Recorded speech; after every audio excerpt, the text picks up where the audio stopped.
back in the day, Tim Lambert said you threw a pretty mean dodgeball. Well, every now and then, Coach Kirkendall at the end of the baseball season, he'd roll out them volleyballs. There wasn't no politically correct playground balls, you know. There you go.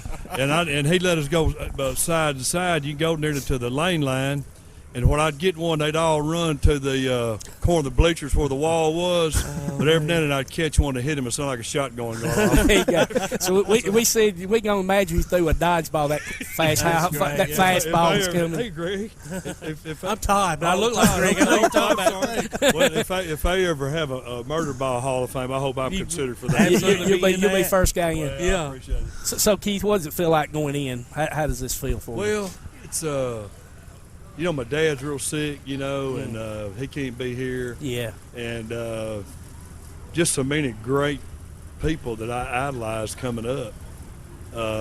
And I'll be honest with you, I didn't get the newspaper, the Athens paper, for a few years. I got the Decatur Daily, and I didn't even know my teammate Cody Sweetland had gone in for a couple of years there.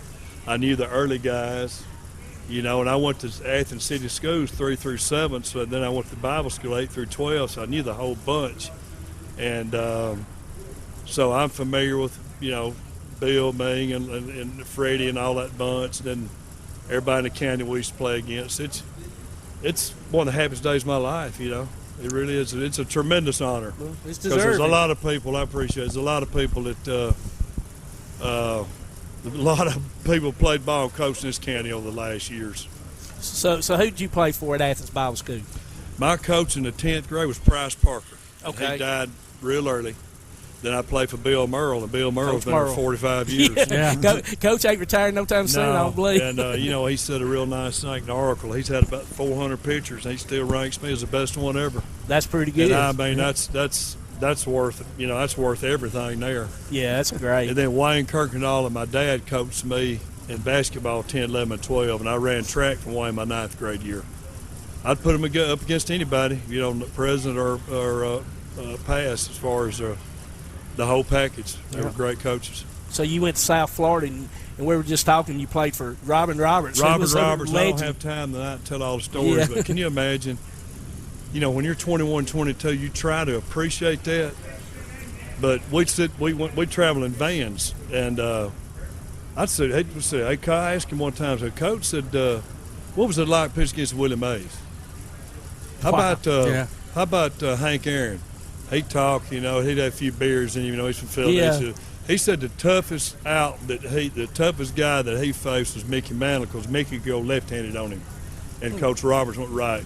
He only won 287 major league games. Yeah, wow. he didn't know what he was doing. No, and if you didn't, it's a big deal now if you throw a complete game. Back then, man, it was your ball, boy. Yeah, I mean, you know. So it was.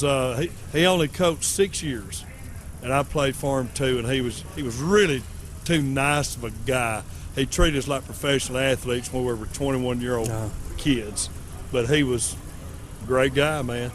And you went on to a professional career for a while? Yeah, went on and played pro ball and had a real good first year. I tore my rotator cuff in my rookie year. Went spring training. They didn't know what – the Reds were in flux then. They were out between the Big Red Machine and Pete Rose, and they started me some games and they relieved me some, and my shoulder got sore, and I told the coach, said, man, I need some rehab. And we had a pretty heated discussions. I just left. I left in June. I fully expected to go back spring training, and I got instant law enforcement then. Went down to Montgomery as a cop, but Daddy told me years later, said they called every day wanting you to come back. But it just kind of, I don't know. I'd been away from home 5 years, and the rotator cuff, it didn't affect my velocity, but it affected my control a little bit. Yeah. And nowadays, they'd have put me under surgery, rehab, because, you know, I was 8th round, 8th, 9th, 10th, something like that. You get $200,000. I got $1,000. Wow. You know, they didn't have any money invested in me. Yeah. You know, but that's that.